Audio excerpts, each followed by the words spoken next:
दहेज, समाज क्या कहेगा।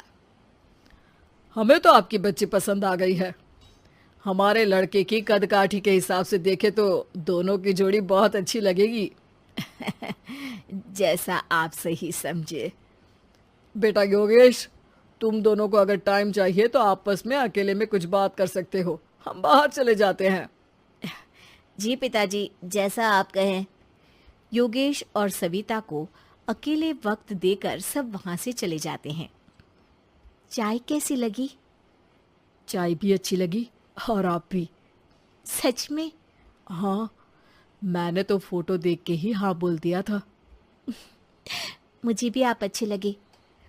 आपको कुछ पूछना हो तो पूछ लीजिए, जैसे खाना बनाना आता है या नहीं, घर के क्या क्या काम कर लेती हूँ, वगैरह वगैरह। वो तो मेरी माँ आपकी माता जी से पूछ ही लेंगी। वो मेरा डिपार्टमेंट नहीं है। इधर योगेश और सविता जिंदगी भर का साथ जोड़ने की बात कर रहे थे।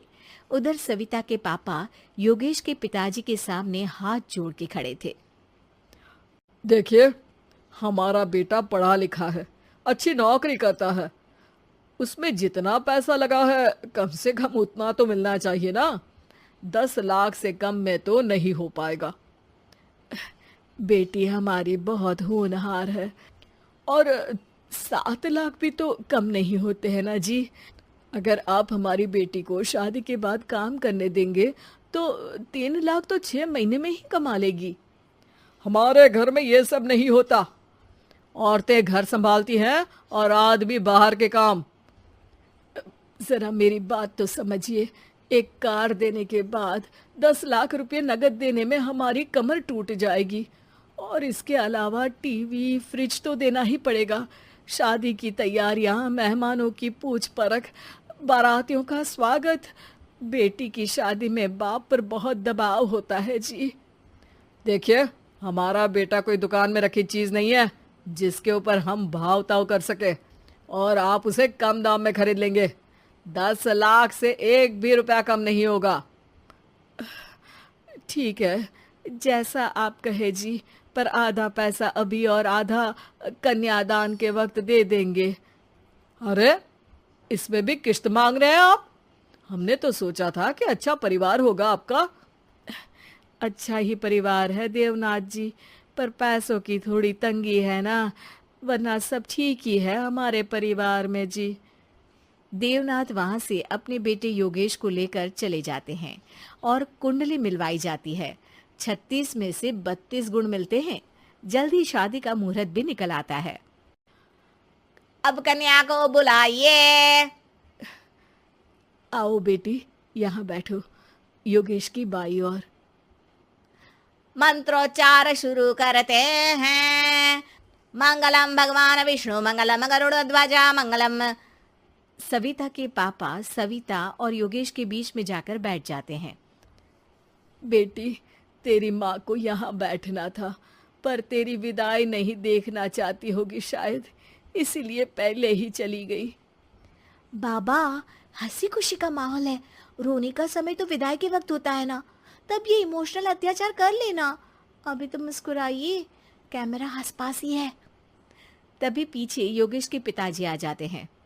अभी तक पैसे नहीं आए आपके यहाँ से? उठा लूं क्या बेटे को? आते ही होंगे, मैंने अपने छोटे भाई को व्यवस्था करने के लिए कह दिया था। अरे तो जल्दी कराइए ना, वरना देर हो जाएगी। समझ रहे हो ना आप? योगेश और सविता दोनों एक दूसरे की तरफ देखते हैं। सविता चाहती है कि योगेश कुछ बोले, पर योगेश अपना मुंह दूसरी तरफ फेर लेता है। पापा, कितने पैसे की बात की है आपने? अरे बेटी, तुझे इससे क्या मतलब? मेरी डील की है ना, तो मुझे तो पता ही होना चाहिए। कन्यादान की विधि शुरू करेंगे।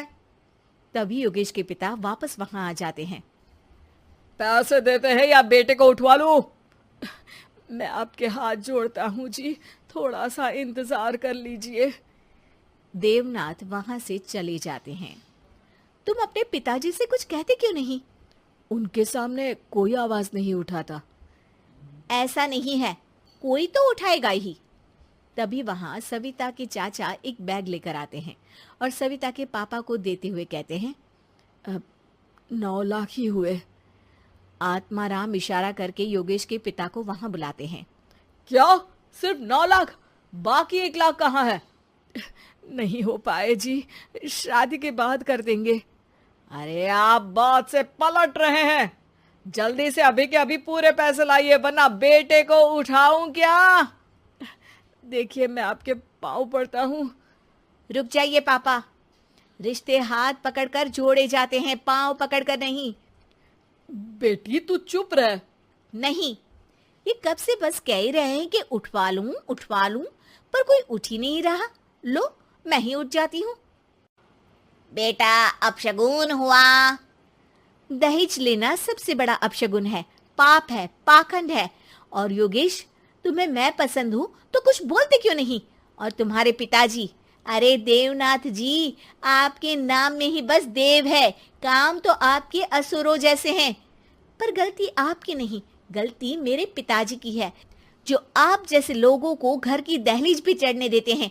लेकिन एक बात साफ है, मैं आपके घर की दहलीज कभी नहीं चढ़ूंगी। अरे बेटा, समाज क्या कहेगा? यही कहेगा कि सविता के भीतर की माँ दुर्गा जाग गई थी, जिसने पापा के खिलाफ, गलत के खिलाफ आवाज उठाई। आसपास के लोगों ने जोरदार तालियां बजाई।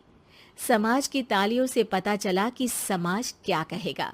समाज ने सविता की बात को स्वीकार भी किया और उसको अपने सर आंखों पर भी बिठा लिया। सविता के पिता में हिम्मत जागी और उन्होंने कहा, देवनाथ जी, आप कह रहे थे ना बेटे को उठा लूं क्या? उठा लीजिए। हमारी बेटी को आपका लड़का पसंद नहीं है और हमें आप